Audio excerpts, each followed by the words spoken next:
সুস্বাগতম আবার একটি নতুন ভিডিওতে। আজ আমরা শুরু করব মডেল সেট নাম্বার 40। তো চলো কথা না বাড়িয়ে প্রথম প্রশ্নের দিকে যাওয়া যাক। প্রথম প্রশ্ন বলেছে একটি কঠিন অনুদ্বায়ী দ্রাব্য যোগ করলে দ্রাবকের স্ফুটনাঙ্ক 1.06 ডিগ্রি সেন্টিগ্রেড বেড়ে যায়। তো দ্রবণে হিমাঙ্কের অবনমন কত চেয়েছে, দেখো কে এফ আর কেবিও দিয়ে দিয়েছে। তাহলে তোমাদের উপস্থিত বুদ্ধিকে কাজে লাগিয়ে তোমাদের দুটো ইকুয়েশনই তোমাদের জানতে হবে, যেটা হলো ডেল টিভি সমান সমান কেবি ইন্টু এম, এটা আর একটা হলো ডেল টি এফ সমান সমান কে এফ ইন্টু এম। তাহলে আমরা কি এটাকে যদি ডিভাইড করে দিই, অর্থাৎ del T F divided by del T B করে দিই, তো সেক্ষেত্রে আমাদের যেহেতু বলেছে এ এম মানে এদের আণবিক গুরুত্ব আমাদের সেম ধরে নিই, তাহলে আমাদের পেলাম আমরা del K F K B. এবার আমাদের বের করতে কি হবে, আমাদের বের করতে হবে হলো হিমাঙ্কের অবনমন অর্থাৎ ডেল টি, তার জন্য ওটাকে আমি উপরে রেখেছি। এবার তাহলে K F divided by K B into del TV, একই না বেটা? তো ডেল টি এফ এর মান কত দাঁড়ালো, কে এফ এর মান কত, কে এফ এর মান 1.85 ডিভাইডেড বাই 0.53 ইন্টু ডেল টিভির মান কত, ডেল টিভির মান আছে হলো 1.06। তো এটা যদি ক্যালকুলেট করি, তো ডেল টি এফ এর মান আসবে আমাদের 3.7 degree centigrade del T F. কিন্তু তোমাকে বের করতে বলেছে হলো দ্রবণের, তো দ্রবণের হিমাঙ্ক যদি বের করতে বলে, তাহলে সেক্ষেত্রে ইকুয়েশনটা দাঁড়াবে আমাদের দ্রবণের হিমাঙ্ক। দ্রবণের হিমাঙ্ক যদি বের করতে হয়, তাহলে 273 থেকে আমাদের 3.7 মাইনাস করে 3.7, তাহলে আমাদের আসতেছে 269.3 কেলভিন। ঠিক আছে, বুঝতে পারলা? 269.3 কেলভিন। চলো নেক্সট পরের প্রশ্নের দিকে যাওয়া যাক। বলেছে কি কওয়া কি নিচের কোন জলীয় দ্রবণটি একই উষ্ণতায় 0.2 এম মানে মোলা রিটিতে ইউরিয়ার জলীয় দ্রবণে আইসোটোনিক হবে? ভালো কথা। এবার দেখো আইসোটোনিক বলেছে তাই না, তাহলে আইসোটোনিক যদি বলে দেয়, তাহলে কার্যকর কণার গাঢ়ত্ব কি সমান হবে, মানে আমি এটা লিখে দিই। আইসোটোনিক, আইসোটোনিক কথার অর্থ কি? আইসোটোনিক, আইসোটোনিক কথার অর্থ হলো, তাহলে যদি আইসোটোনিক বলে দিয়েছে, তাহলে আমরা বলতে পারি যে কণার যে গাঢ়ত্ব রয়েছে, কণার যে গাঢ়ত্ব রয়েছে যেটা হলো আই ইন্টু সি মানে কনসেন্ট্রেশন, এটা কি হয়ে যাবে, এটা সমান হবে। হ্যাঁ কি না? এর মানে তো এটাই বোঝায়, এর মানে তো এটাই বোঝায়। তাহলে আমরা যদি ইউরিয়ার জন্য কণা গাঢ়ত্ব বের করি, কার জন্য? ইউরিয়ার জন্য। কার জন্য বেটা? ইউরিয়া। এবার একটা বিষয় আছে যে ইউরিয়া অর্থাৎ নাচুনা NH2CO NH2, এটা একটা হলো তড়িৎ অবিশ্লেষ্য পদার্থ। কি? তড়িৎ অবিশ্লেষ্য। এবার এই তড়িৎ অবিশ্লেষ্য হওয়ার কারণে এটা ক্যাটায়ন উৎপন্ন করে, তাহলে আই ফ্যাক্টর আমাদের 1 আসলো। এক্ষেত্রে এদের কণার যে গাঢ়ত্বটা সেটা দাঁড়ালো কত, আই মানে 1, আর এদের গাঢ়ত্ব হলো 0.2, তাহলে আসলো 0.2। ঠিক আছে, এবার এই 0.2 আর কার কার হতে পারে, দেখো সুক্রোজের ধরো আই ফ্যাক্টর 1, তাহলে আই ফ্যাক্টর 1 আর 0.1 গুণ করলে আসলে 0.1, এটা হবে না। এবার আমি যদি, এটা তো আরো হবে না, 0.2 অলরেডি আছে। NaCl এর জন্য যদি দেখি, NaCl এর জন্য একটা Na প্লাস আর বেরিয়ে আসতেছে Cl মাইনাস, তো সেক্ষেত্রে এদের আই ফ্যাক্টর হলো 2। এবার 2 দিয়ে 0.1 কে যদি গুণা করি, তাহলে 0.2, তাহলে অ্যান্সার আসবে হলো 0.1 মোলারিটি। NaCl এর সাথে কি থাকবে, এরা আইসোটোনিক থাকবে। নেক্সট 3 নম্বর কোশ্চেনে যাওয়া যাক।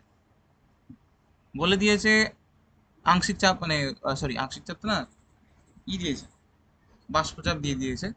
তো বাষ্পচাপ দিয়ে দিয়েছে এ আর বি এর বিশুদ্ধ বাষ্পচাপ, তাই তো? ওই মিশ্রণটাকে 1:1 মধ্যে মেশালাম, তাহলে দ্রবণের বাষ্পচাপ এত দাঁড়ালো। নিচের কোন বক্তব্যটি সঠিক বলে মনে হয়? আচ্ছা আগে মোট আমরা বাষ্পচাপটা বের করে নিই। P=PA0 কাই এ প্লাস P0B কাই বি। প্রত্যেকটার মান বসায় 100 ইন্টু, এটা হলো 1/4, কারণ আমি যদি আহ, মানে কার মূল ভগ্নাংশ চাইছে, প্রথমটার যদি মূল ভগ্নাংশ বের করি, তাহলে সেক্ষেত্রে গোটাটার মূল সংখ্যা হলো 4, প্রথমটার 1, আর দ্বিতীয়টার যদি বের করি 3/4, তাহলে প্লাস দ্বিতীয়টার আরো বাষ্পচাপ হলো 160, আর তাদের মূল ভগ্নাংশ হলো 3/4। এবার এটা যদি ক্যালকুলেট করা হয়, তাহলে কত আসতেছে, 145 mm Hg। এবার একটা বিষয় আছে, বিষয়টা হলো এটা আমাদের বেরোলো তাই না, এটা আমাদের বেরোলো কিনা, মানে এটা আমাদের তাত্ত্বিক মান।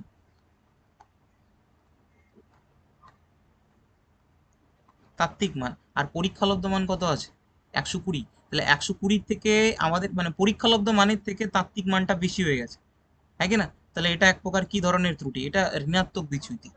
মানে একটা সবসময় মনে রাখবা যে পরীক্ষালব্ধ বাষ্পচাপের থেকে কি, পরীক্ষালব্ধ বাষ্পচাপের থেকে, এটা তোমাদের জানার কথা, এটা এখন তো পরীক্ষালব্ধ বাষ্পচাপের থেকে যদি তাত্ত্বিক বাষ্পচাপের মান বেড়ে যায়, তাহলে এটা হয় কি হয়ে যায়, ঋণাত্মক হয়। কি হয়ে যায়, ঋণাত্মক। কারণ 120 থেকে 145 যদি বিয়োগ করো তাহলে মাইনাসই আসবে। কারণ 120 থেকে এখন যদি তুমি 145 বের করো, তাহলে বিয়োগ করো, তাহলে সবসময় এটা মাইনাসই আসবে, অর্থাৎ এটা ঋণাত্মক বিচ্যুতি হচ্ছে, তাই না? দ্রবণটি কি দেখাবে, ঋণাত্মক বিচ্যুতি প্রদর্শন করবে। নেক্সট, পরের কোশ্চেন। 27 ডিগ্রি উষ্ণতায় 0.02 এম মানে মোলারিটি কেবিআর এর অভিস্রবণ চাপ দিয়েছে উত্তোলন ভ্যান্টক গুণক। আরে বেটা তো আরো সোজা। তা পাই সমান সমান আই সি আর টি, তাই না? এবার পায়ের মান আমাদের দিয়ে দিয়েছে, আয়ের মান বের করতে হবে। তো আই সমান সমান পাই ডিভাইডেড বাই সি আর টি। তো পাই হলো তোমার, এবার একটা জিনিস মনে রাখবা, যেখানে আরটা আমাদের বসাতে হবে 0.0821 এল এটিএম মোল ইনভার্স এবং কেলভিন ইনভার্স, মানে এই এককের উপর ভিত্তি করে প্রত্যেকটা একককে বানাতে হবে। তাহলে অভিস্রবণ চাপ দিয়েছে 0.738 ডিভাইডেড বাই কনসেন্ট্রেশন দিয়েছে 0.02, আর হলো 0.082, আর হলো টিটা হলো তোমার 27, মানে এটাকে যদি কেলভিনে নিয়ে আসি তাহলে হলো 300, তাই না? এটা কার মানে কাছাকাছি আসবে, প্রায় 1.5 এর। দেখে নিও ভাই। 5 নম্বর কোশ্চেন।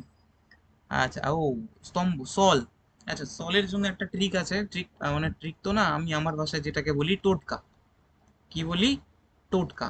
একটা জিনিস মাথায় রাখবে যে সল, আরে দিন, সল আর জেল তার একটু বিপরীত হয়, মানে একে অপরের বিপরীত। সলকা মনে রাখার জন্য তোমাকে মনে হবে সল্ট লেক, সল্ট লেক মনে আছে, সল্ট লেক, কলকাতার সল্ট লেক। তো কলকাতার সল থেকে আসতেছে এখানে, সল্ট লেক থেকে আসতেছে সল, আর লেক থেকে থেকে আসতেছে লিকুইড অর্থাৎ তরল, আর থেকে আসতেছে হলো কঠিন, অর্থাৎ তরল আর কঠিন জিনিস নিয়ে তৈরি। তরলটা কি, তরলের পরিমাণটা বেশি থাকে, তাহলে এটা হলো বিস্তৃত মাধ্যম, আর এটা হলো বিস্তৃত দশা, বিস্তার মাধ্যম, সরি, এটা হলো বিস্তার মাধ্যম, আর এটা হলো বিস্তৃত দশা। কি দশা, বিস্তৃত দশা। এবার এর উল্টা যদি করো তাহলে তুমি জেল পেয়ে যাবে, অর্থাৎ তাহলে আমি বলতে পারি তরলের মধ্যে কঠিন, তরলের মধ্যে কঠিনের কলরটা হলো সল, আর জেলটা হলো কঠিনের মধ্যে তরল, এই হয়ে গেল। এবার ইমালশন আমরা জানি তরলে তরল হয়, আর বাদ বাকি তরল অ্যালুসালেম বুঝতে পারতেছি গ্যাসের মধ্যে তরল আছে। চলো নেক্সট কোয়েশ্চেন।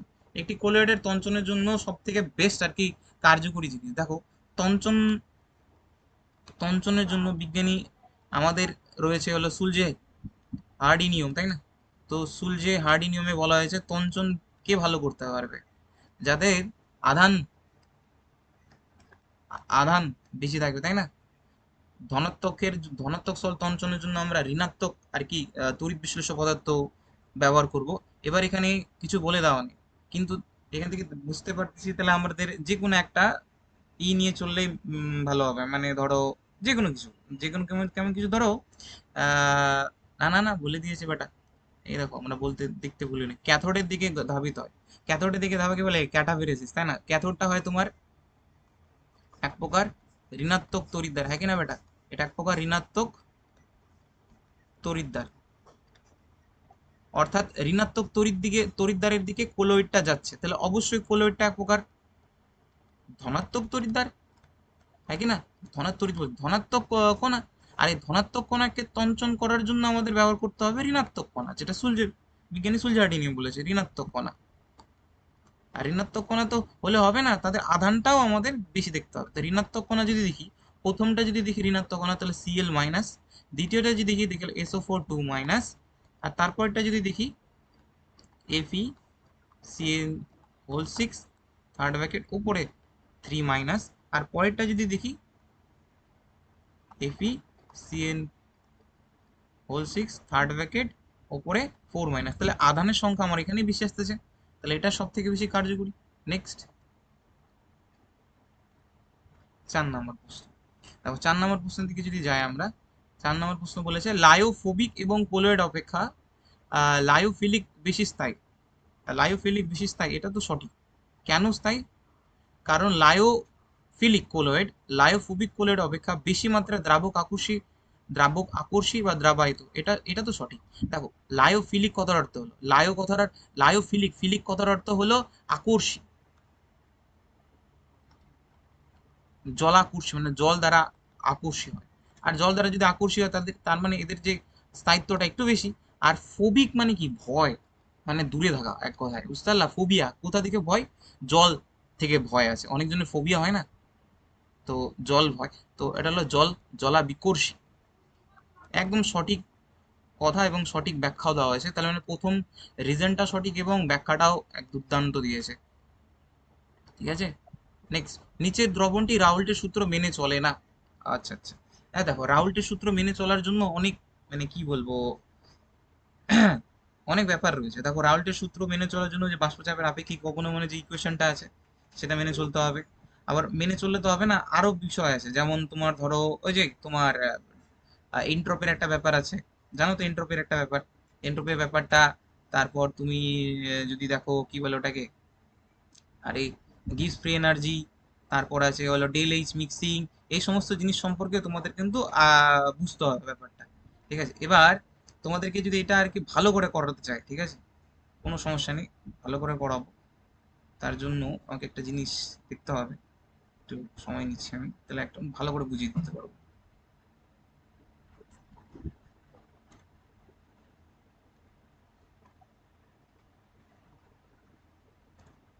আমার মনে পড়লো যে আমি এখানে করে দিয়েছি, আগের একটা মডেল সেটা আমি করিয়েছি সম্ভবত, ওটাই আমার মনে করতেছিল না, ওটাই আমি ল্যাপটপ দেখতেছিলাম।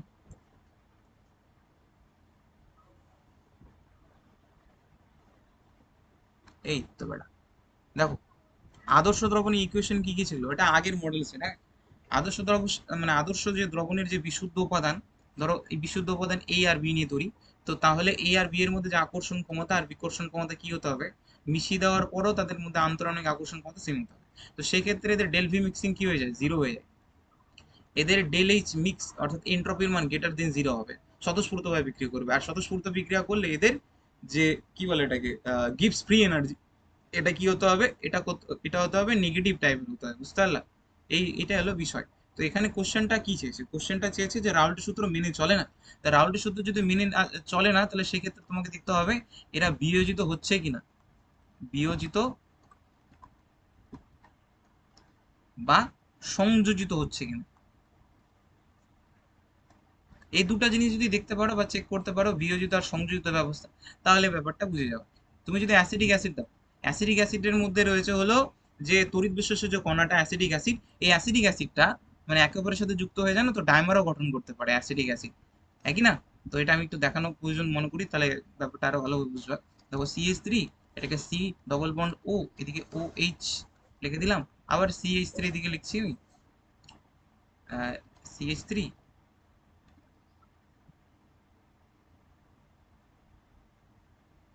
CH3COH, ঠিকই তো লিখলাম মনে হয়, তাই না? হুম, মাঝখানে লিখি এটা।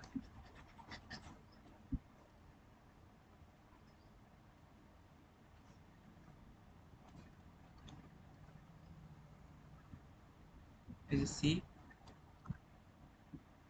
আমি কিছু একটা ভুল করছি কি, এদের সাথে হাইড্রোজেন বন্ডিং হয়, আমি যদি এটা CH3 ডবল বন্ড এখানে অক্সিজেন করে দিই, এর দিকে তো হচ্ছে না, কার্বন থাকতেছে, তাই না? তো সেক্ষেত্রে কেমন দাঁড়াবে?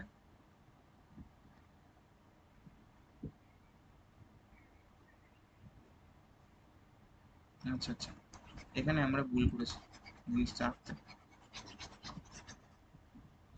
আমাদের এইভাবে আঁকতে হতো, CH3C ডবল বন্ড, এদিকে একটা ও, এদিকে গেছে, এবার ঠিক আছে বেটা।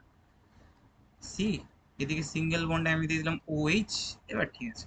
ডবল বন্ডে অক্সিজেন, এদিকে CH, এবার দেখো, এদের মধ্যে রয়েছে হাইড্রোজেন বন্ডিং, যার কারণে এরা হলো সংযোজিত হচ্ছে, সংযোজিত হয়ে কি তৈরি করতেছে, সংযোজিত হয়ে কি তৈরি করতেছে, এরা ডাইমার গঠন করতেছে, একই না? আর ডাইমার গঠন করলেই আসবে এটা ভ্যান টপ গুণক আসবে, নতুন একটা ফ্যাক্টর আসবে, রাউল্টের সূত্র অমান্য হয়ে যাবে, রাউল্টের সূত্র মেনে চললো না এক কথায়।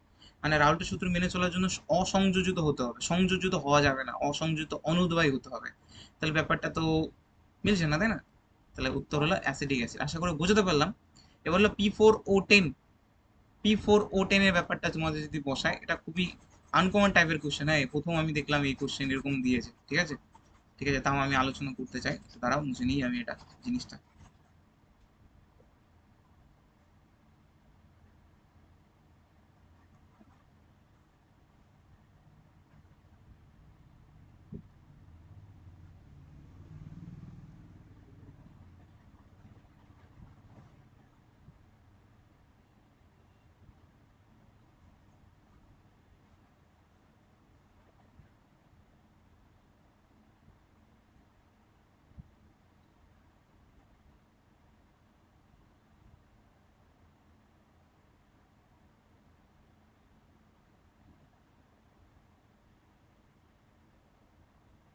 দেখো,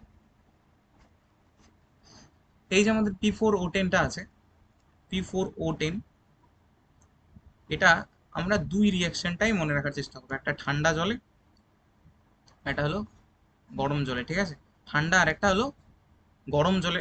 এই দুটা রিয়াকশনই মনে রাখার চেষ্টা করো। এখানে ঠান্ডা চাইছে, বাট আমি গরম জলের ব্যাপারটাও তোমাদের সাথে একটু শেয়ার করতে চাই। ঠিক আছে, তাও গরম জলের সাথে যদি বিক্রিয়া করে, এটা উৎপন্ন করে হলো আমাদের প্রিয়, এর নাম কি, অর্থো ফসফরিক অ্যাসিড।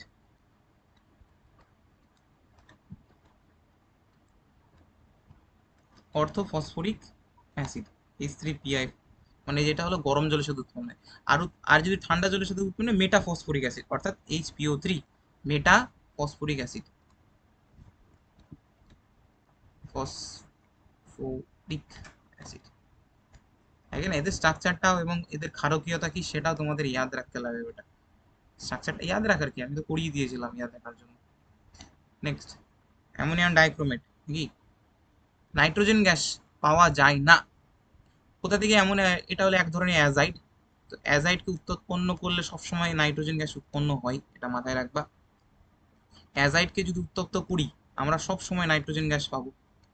ঠিক আছে, অ্যামোনিয়াম ডাইক্রোমেটকে উত্তপ্ত করলে তোমরা মানে নাইট্রোজেন তো পাওয়াই। তারপর যদি পড়ে থাকছে যে দুটা প্রোডাক্ট, তাই না, একটা হলো NH4N2 নাইট্রাইট, আর একটা হলো নাইট্রেট অর্থাৎ NO3। এটা হলো নাইট্রেট, এটা হলো নাইট্রেট, দেখি, এটা হলো নাইট্রেট। আর এটা হলো, আরেকটা হলো নাইট্রাইট, এটা হলো নাইট্রাইট। নাইট্রাইটকে উত্তপ্ত করলে আমরা নাইট্রোজেন পাবো না। ঠিক আছে, নাইট্রাইটকে উত্তপ্ত করলে পাবো না, নাইট্রেটকে উত্তপ্ত করলে পাবো। বুঝতে পারলা কি বলছে? নাইট্রাইট, ও সরি সরি সরি, মিস্টেক হয়ে গেছে। নাইট্রোজেন গ্যাস পাওয়া যায় না তাই বলেছে, তাই না? মানে আমরা যদি নাইট্রেটকে উত্তপ্ত করি, তাহলে সেই ক্ষেত্রে আরে ভাই, নাইট্রাস অক্সাইড গ্যাস উৎপন্ন হবে রে, এন N2 নয়। আর উৎপন্ন হয় জল। বুঝতে পারলা? কারণ এখানে অক্সিজেনের পরিমাণটাই বেশি রয়েছে এর তুলনামূলকভাবে, তার জন্য এখানে নাইট্রাস অক্সাইড গ্যাস উৎপন্ন হয় আমাদের। High high high, nitrous oxide, জানো তো এটাকে কি বলে? লাফিং গ্যাস বলে। কি বলে? লাফিং গ্যাস বলে।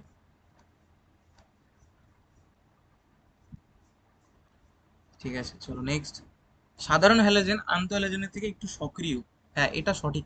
কারণ দেখো, সাধারণ হ্যালোজেনের স্ট্রাকচারটা কেমন হয়? সাধারণ হ্যালোজেনগুলো হয় X2, অর্থাৎ ক্লোরিন ক্লোরিন। আর আন্তঃ হ্যালোজেনগুলো কেমন হয়? ধরো ফ্লোরিন, কি বলবো, ICl।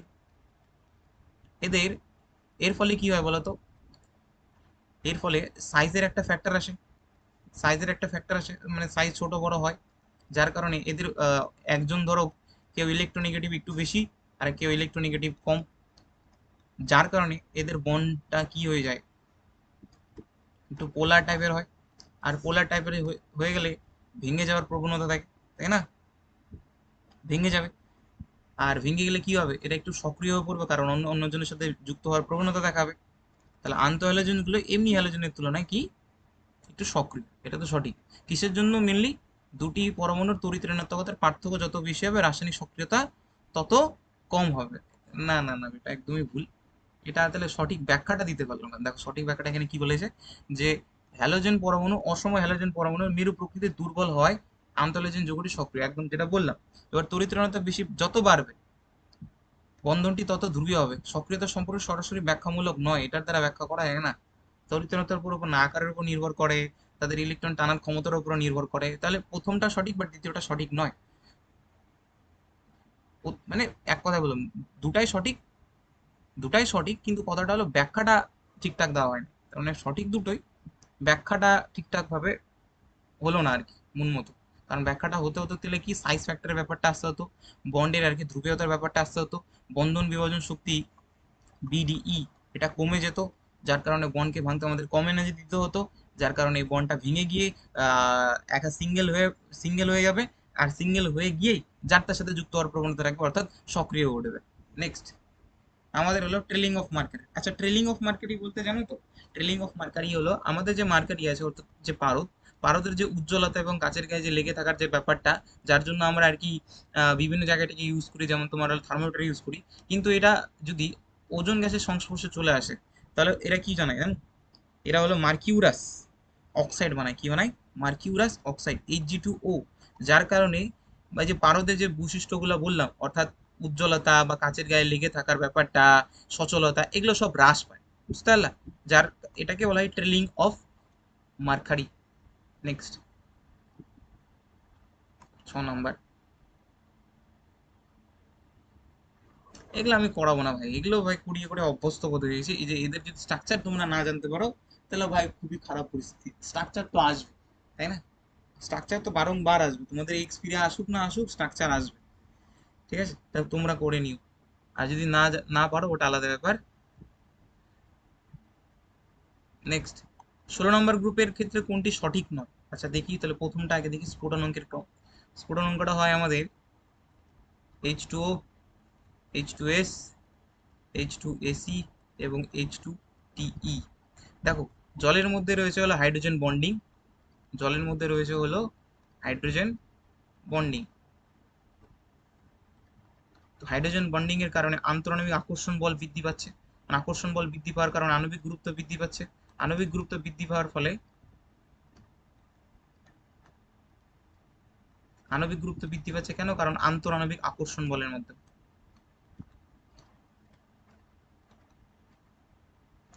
আন্তঃআণবিক hydrogen bonding. আর যার কারণে এদেরকে ভাঙা এখন একটু কষ্টসাধ্য হবে, যার কারণে এর ছোট নম্বরটা বেড়ে যাবে। তাহলে এটা 1, এটা 2, এটা 3 পাবে, এটা 4। এটা বারবার আমি ট্রিক হিসেবে তোমাদের বলেছি। তাহলে উত্তর হবে জল, দেন হবে টেলুরিয়ামেরটা, দেন হবে তোমার সেলেনিয়াম, অ্যান্ড দেন হবে তোমার সালফারেটটা। তো প্রথমটাই তো ভুল দাঁড়িয়ে গেল বেটা, এটাই ভুল। মানে সঠিক নয় চেয়েছে না, এটা উত্তর, এটা ভুল আছে।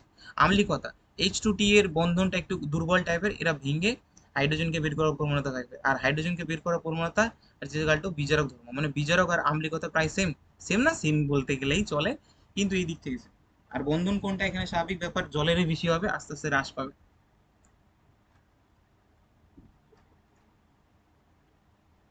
দেখো কি বলেছে, সোডিয়ামের একটি হ্যালাইড, সোডিয়ামের একটি হ্যালাইড লবণ, ভালো কথা। ওই লবণটাকে যদি আমরা গাঢ় স্টেজ সুপার আর এমএন এর উপর দিয়ে আর কি উত্তপ্ত করি, ঝাঁকায়, তাহলে এই যে গ্যাসটা উৎপন্ন করে সেই গ্যাসটা হলো স্টার্চ দ্রবণকে নীল করে দেয়। এবার আমরা জানি যে স্টার্চকে যে নীল করার ক্ষমতা কার রয়েছে? স্টার্চকে নীল করার ক্ষমতা রয়েছে ক্লোরিন গ্যাসের। কি রয়েছে? ক্লোরিন গ্যাসের। তাহলে গ্যাসটা ক্লোরিন হবে। আর সোডিয়াম, আরে ভাই তাহলে অবভিয়াস, তাই না? অর্থাৎ NaCl H2SO4, তাহলে তারপর থাকলে হলো তোমার MnO2 অনুঘটক। তাহলে রিয়াকশন করলে আমাদের উৎপন্ন হবে জল,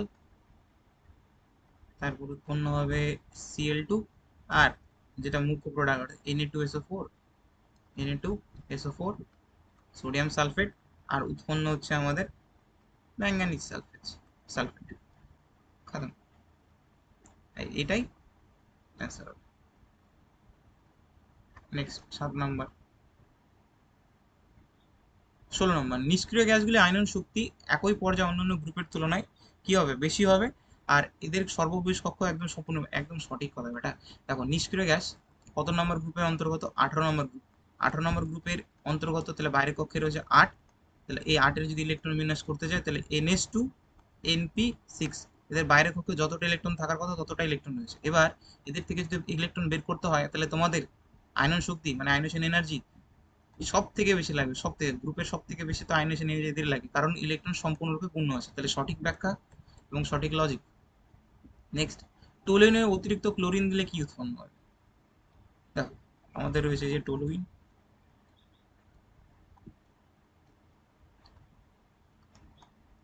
তাই না? এবার এই টোলুইনে যদি আমরা অতিরিক্ত ক্লোরিন ইউভি রে উপস্থিতিতে, তাহলে এখানকার যে ক্লোরিন হাইড্রোজেন আছে প্রতিস্থাপিত হবে, তো উৎপন্ন সিসিএল থ্রি উৎপন্ন করবে। বুঝতে পারলা? বাট এই কোশ্চেনটা যদি এইভাবে দেওয়া হতো, chlorine in presence of excess water, তাহলে কি হতো জানো? তাহলে তোমার এই যে ক্লোরিনটা, তোমার অর্থ মেটা, মেটা তো না, দুটো অর্থ আর একটা প্যারাতে প্রবেশ করতো। বুঝতে পারলে? আচ্ছা, ভালো কথা, এটা কোশ্চেন না।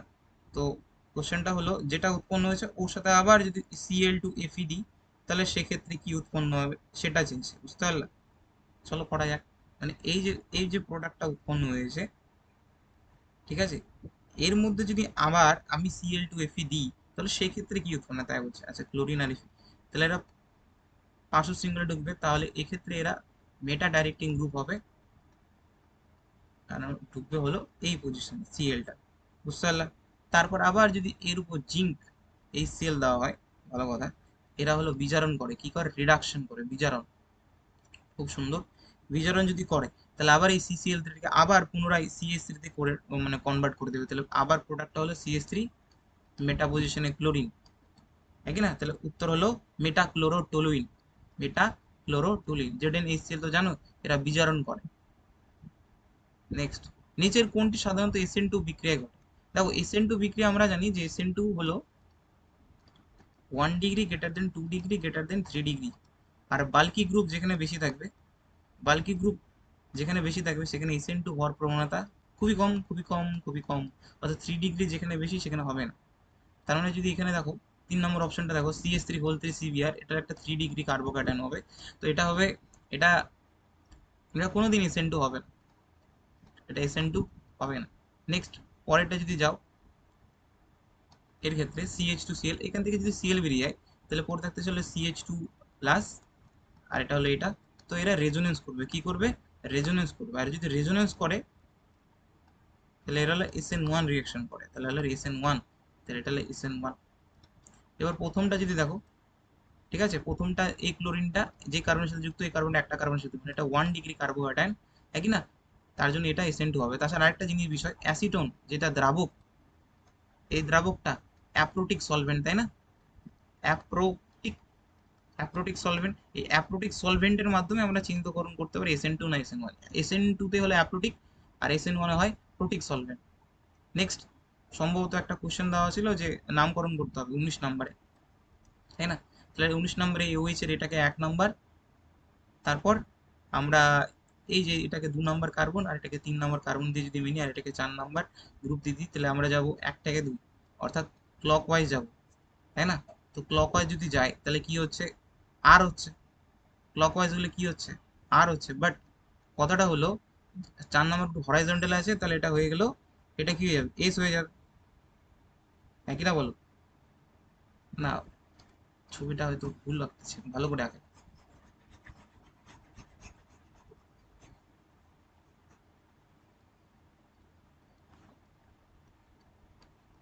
এটা আমাদের COH ছিল, তারপর এদিকে ছিল তোমার OH, এটা ছিল তোমার Br, এটা ছিল CH3, এই দুটাই ছিল হলো হাইড্রোজেন, তাই না? এবার এটাকে নামকরণ করি, তাহলে এটা 1 পাবে, এটা 2, এই কার্বনটা পাবে 3, আর এটা হচ্ছে 4। তো আমরা যাচ্ছি 1 থেকে 2, মানে এক কথায় ক্লক ওয়াইজ যাচ্ছি। তো ক্লক ওয়াইজ হলে হয় আর, আর 4 নম্বর গ্রুপে আছে, তার জন্য এটা হয়ে গেল, কি হয়ে যাবে, উল্টো হয়ে এস হয়ে যাবে। নেক্সট, এটাকে যদি দাও 1 নম্বর, আচ্ছা এটা 2 নম্বর তো পাবে না, এই এত করছি কেন রে বেটা, লাগে। দেখো বিষয়টা, এটা 2 নম্বর কেন পাবে, এটা তো 3 নম্বর, এটা 3 নম্বর কেন পাবে, এটা 2 নম্বর পাবে না। দেখো, এই কার্বন আছে আর এখানে কার্বনও আছে, বিআরও আছে, CH3 আছে, তাহলে এটা হলো 2 নম্বর কার্বন পাবে, একদম। এটা 1 নম্বর, এটা 3 নম্বর, আর 4 নম্বরটা এটা। আর আমরা জানি 4 নাম্বার গ্রুপ যদি হরাইজন্টালে থাকে সেটাকে কি করতে হয়, 4 নাম্বার গ্রুপ যদি হরাইজন্টালে থাকে তাহলে সুইচ করতে হয়, তাই কি না? কি করতে হয়, মেক আ সুইচ। আচ্ছা আগে দেখিস কি করি। তাহলে আমরা সর্বদা 1 থেকে 2, 2 থেকে 3 এ যাবো, হ্যাঁ কি না? তাহলে 1 2 3, তাহলে হয়ে গেল অ্যান্টি ক্লকওয়াইজ। অ্যান্টি ক্লকওয়াইজ হলে কি হয়, অ্যান্টি ক্লকওয়াইজ হলে হয় এস, অ্যান্টি ক্লকওয়াইজ হলে কি হয় এস, কিন্তু 4 নাম্বার গ্রুপ হরাইজন্টাল আছে তাহলে হয়ে গেল এটা আর। এবার ঠিক আছে তো? হ্যাঁ এবার ঠিক আছে। এবার এই ব্রোমিন পাবে 1, তারপর এইটাকে পাবে 2 নাম্বার আর এটাকে পাবে 3 নাম্বার। এবার যাচ্ছি, এবার কি যাচ্ছে ক্লকওয়াইজ, তো ক্লকওয়াইজ হলো আর, বাট 4 নাম্বার গ্রুপ হরাইজন্টাল আছে তাহলে হলো এস, তাহলে প্রথমটা আর দ্বিতীয়টা এস, প্রথমটা আর দ্বিতীয়টা কি হবে এস হবে। এবার তো আশা করি বুঝতে পারলাম, তাহলে প্রথমটা হবে আর, মানে 2 নাম্বার কার্বন হবে আর এবং 3 নাম্বারটা হবে এস, 2 আর 3 এস। ছেলে মিস্টেক করা উচিত, আমার মতো বলদের মতো কাজ করে এসো না তোমরা কিন্তু। নেক্সট, সাইক্লোহেক্সিন ক্লোরাইড এবং ক্লোরোবেনজিন সম্পর্কিত কোন বক্তব্যটি সঠিক বলে তোমাদের মনে হচ্ছে? খুব ভালো কথা। দেখো সাইক্লোহেক্সিন যে ক্লোরাইড এবং ক্লোরোবেনজিন যে রয়েছে, এই ক্লোরোবেনজিনের বি যৌগের যে সিসিএল বন্ধনটা রয়েছে তার এর সিসিএল বন্ধন দৈর্ঘ্য থেকে কি হবে, একটু ছোট হবে। তারপর বি যৌগের দ্বিমুখী ভ্রামকের মান এই যৌগ অপেক্ষা বেশি, মানে ক্লোরোবেনজিনের দ্বিমুখী ভ্রামকের কথা বলেছে। আর এই যৌগ ক্ষারীয় মধ্যে সহজে আদ্র বিশ্লেষিত হয় কিন্তু বি সহজে আদ্র বিশ্লেষিত হয় না। উপরে সবকটি সঠিক, সি নাম্বারটা হতে পারে। কেন? দেখো ক্লোরোবেনজিনের যে সিএল বন্ধনটা রয়েছে, এই সিএল এর উপরে রয়েছে নিঃসঙ্গ ইলেকট্রন, যেটা বেনজিন বলের সাথে রেজোনেন্সে যাবে, যার কারণে আংশিক দ্বিবন্ধন চরিত্র আসে আর এটা সহজে আদর্শিত হয় না। বাট সাইক্লোহেক্সিলে কি হবে, এটা অ্যালিফেটিক অ্যালডিহাইড হয়, এটা নিউক্লিওফিলিক সাবস্টিটিউশন রিঅ্যাকশন করবে। দেখো এই ক্লোরোবেনজিনের রয়েছে লোন পেয়ার, এই লোন পেয়ার কি করবে, রেজোনেন্সে যাবে, তো রেজোনেন্সে গেলে কি হবে, আংশিক দ্বিবন্ধন চরিত্র আসবে আর এই দ্বিবন্ধন চরিত্র ওদের আদ্র বিশেষিত হতে বাধা দিবে। তারপর আর সিও এজি বি আর সিসিএল 4, এটা আগের বারও একজন কমেন্টে উত্তর দিয়েছে দেখছিলাম যে এটা একটা নেম রিয়াকশন, এটাকে বলে বোরোডিন হান্সডিকার বিক্রিয়া। কি বলে, বোরোডিন হান্সডিকার বিক্রিয়া। আমি বললাম তো, আমি বারবার বলবো একই কথা, তোর এক্স ফিরে আসুক না না আসুক, এই নেম রিয়াকশন গুলো অবশ্যই ফিরে আসবে তোদের পরীক্ষা হলে। ডায়লগ একটাই ভাই, আসলেও ভালো তোদের এক্স। সাধারণত কোন উষ্ণতা, আচ্ছা সাধারণত উষ্ণতায় লুকাস বিক্রিয়ার সঙ্গে কোন যৌগটির বিক্রিয়া দ্রবণ ঘোলাটে হয় না? আমরা জানি লুকাস বিক্রিয়ক কার সাথে বিক্রিয়া দেয় না। দেখো লুকাস বিক্রিয়ক মেনলি হলো 1 ডিগ্রির সাথে কি করে, 1 ডিগ্রি অ্যালকোহল আমি বলে দিচ্ছি, 3 ডিগ্রি অ্যালকোহলের সাথে তাৎক্ষণিকভাবে রিয়াকশন করে, 2 ডিগ্রি অ্যালকোহলের সাথে একটু সময় লাগে, তাই না? 1 ডিগ্রি অ্যালকোহলের সাথে, 1 ডিগ্রি অ্যালকোহলের সাথে এরা রিয়াকশন করে না, মানে লুকাস বিক্রিয়ক বলতে আহ অনাদ্র ZnCl2, অনাদ্র ZnCl2 ও গাঢ় HCl। তাহলে 1 ডিগ্রি তোমাকে অ্যালকোহল খুঁজতে হবে, কি না? এবার 1 ডিগ্রি অ্যালকোহল কি দেখতে পাচ্ছি আমি, 1 প্রোপানল। 2 প্রোপানল তো না, 2 ডিগ্রি হলো বেনজাইল অ্যালকোহল, তোমার হলো বেনজাইলিক অ্যালকোহল। তাহলে হয়ে গেলো 1 প্রোপানলটাই হলো তোমার 1 ডিগ্রি অ্যালকোহল, আর এটা হলো গোলাটে দেয় না কারণ 1 ডিগ্রি না। আর নেক্সট হলো CH3OH থেকে আমরা CH3CH2CH2OH বানাবো। ও বাবা, এটাকে জন্য মজাদার একটা রিয়াকশন আছে, চলো করি।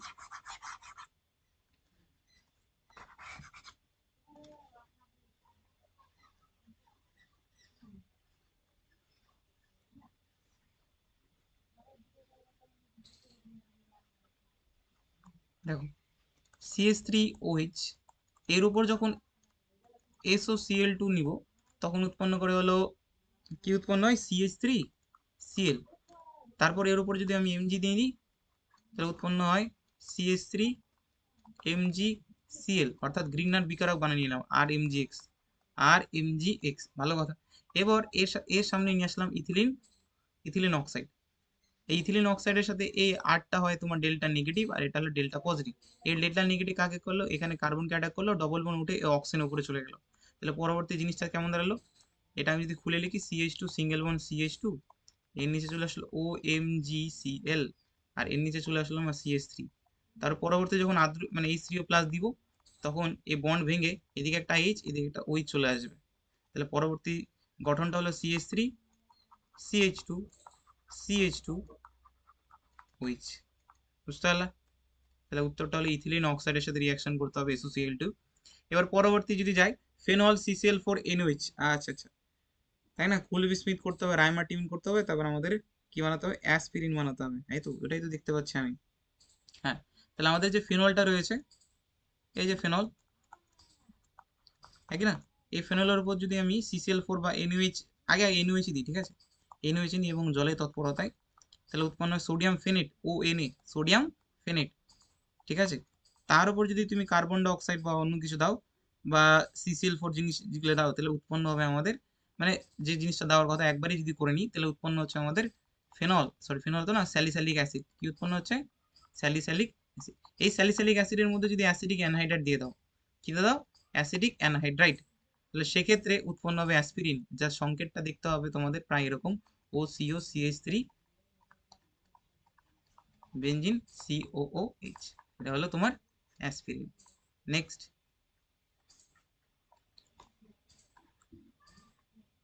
লাইন চলে গেল। বেনজাইল অ্যালকোহল আর ফেনলকে কিভাবে পৃথক করতে পারবো? দেখো, ফেনল না প্রোসোম এফিসিএল এর সাথে রিয়াকশন করে এক ধরনের জটিল যৌগ বানায়, যেটা হলো বাদামি ধরনের বর্ণ, বাদামি না বেগুনি, মনে নেই এটা, দেখে নিও, বেগুনি সম্ভবত হবে, বেগুনি বর্ণ, বাদামি হয়, বেগুনি বর্ণের এক ধরনের জটিল কম্পাউন্ড বানায়, বাট বেনজাইল অ্যালকোহল বানাতে পারে না। নেক্সট, উইলিয়ামসন ইথার সংশ্লেষণ ইথার প্রস্তুত করা যায় না কেন? দেখো, উইলিয়ামসন ইথার সংশ্লেষণে কোনটি ইথার প্রস্তুত করা যায় না? আমাদের ডাইফিনাইল ইথার প্রস্তুত করা যায় না। কারণ হলো ডাইফিনাইল ইথার মেনলি হলো SN2 বিক্রিয়া করবে। কারণ এই যে এমন একটি অ্যালকিল হ্যালাইড, এই ডাইফিনাইল ইথার তৈরি করার জন্য আমাদের লাগলো ক্লোরোবেনজিন প্রয়োজন। বাট কতটা হলো, ক্লোরোবেনজিন তো নিউক্লিওফিলিক বিক্রিয়ায় অংশগ্রহণই করে না, কারণ ওরা রেজোনেন্সে যায়, তাই না। Next, alpha D glucose beta D গ্লুকোজের কি পরস্পরের অ্যানোমার? কোন কার্বোহাইড্রেটটা ফেলিং দ্রবণের সাথে বিক্রিয়া করে লাল বাদামি দেয় না? মানে কত, ফেলিং দ্রবণের সাথে রিয়াকশন করে না কারা, যারা হলো অবিজারক টাইপের, অবিজারক টাইপের। তো অবিজারক কারা হয়? অবিজারক হলো সুক্রোজ, তাই না, উত্তরটা হলো সুক্রোজ। নেক্সট, ড্যাশ হলো প্রোটিন এমন একটি মনোমার যাতে একটি সালফার আছে, সিস্টেইন, সিস্টেইনের মধ্যে রয়েছে সালফার, মানে এক কথায় বন্ড SH দেখা যায়, বুঝতে পারলা। দেখো এইটা, এই যে সিস্টেইনের ব্যাপারটা, এটা আমার এখনো মনে আছে, যে তোমাদের বসাক যখন ছিল তখন আমি বলছিলাম যে না, এই সিস্টেইনের ব্যাপারটা কিন্তু দেখো, হ্যাঁ, যে SH মানে সালফারটা এক কথা কোথার মধ্যে রয়েছে, ভালো কথা। নেক্সট, গ্লাইসিন লাইসিন যে জুলে দ্রবণ PH7 কোনটি তড়িৎ দ্বারে তড়িৎ পাঠালে কি হয়? দেখো এটা আমি একটু বলে দিতে চাই। দেখো, পিএইচ এর মান যদি PI এর থেকে একটু বেশি হয়, তাহলে সেক্ষেত্রে এটা অ্যানোডের দিকে যাবে, কোথায় যাবে, অ্যানোড। আর পিএইচ এর মান যদি PI থেকে কম হয়ে যায়, তাহলে এটা কোথায় যাবে, ক্যাথোডের দিকে যাবে, তাই কি না। তো দেখো, এটা লক্ষ্য করে, এটা প্রায় গ্লাইসিন এবং লাইসিন, গ্লাইসিন 6, গ্লাইসিনটা হলো তোমার 6, অর্থাৎ গ্লাইসিন যাবে হলো অ্যানোডের দিকে, গ্লাইসিন কোথায় যাবে, অ্যানোডের দিকে, আর বাদটা ক্যাথোডের দিকে। নেক্সট, DNA হলো ডাবল হেলিক্স মডেল দেখায় না, দেখায় না। প্রোটিন সংশ্লেষ করে, হ্যাঁ করে, প্রথমটা ভুল, দ্বিতীয়টা সত্য। নেক্সট, নিচেরটি কোনটি সংঘনন কোপলিমারের একটা উদাহরণ? ড্যাক্রন, কি ড্যাক্রন বা টেরিলিন, এক কথা, ইথিলিন গ্লাইকল টেরিথিলিক অ্যাসিড, না ড্যাক্রনটা হলো ইথিলিন গ্লাইকল,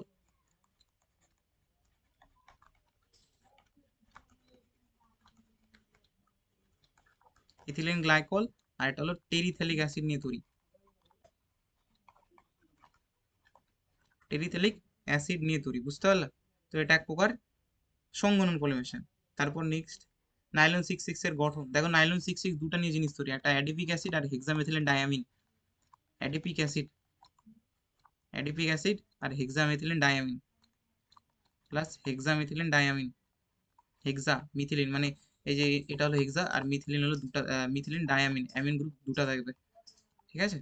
নেক্সট, প্রাকৃতিক রবার, প্রাকৃতিক হলো 6 পলি আইসোপ্রিনকে প্রাকৃতিক রবার বলে, অর্থাৎ 2 মিথাইল 1,3 বিউটাডাইন আইসোপ্রিনকে বলা হয় প্রাকৃতিক রবার, বাকিটা আর ট্রান্সটাকে হলে গাটা পড়ছে বলে। নেক্সট, ফেনল আর ফর্মালডিহাইডকে নিয়ে তৈরি হলো ব্যাকেলাইট, ঠিক আছে। চলো, ধন্যবাদ লেকচার দেখার জন্য, সময় নষ্ট করে তোমরা দেখবে, আর একটা আমার যে সিলি মিস্টেকটা হলো ওটা তোমরা করবে, অ্যাভয়েড করো। দেখা হচ্ছে নেক্সট ভিডিও।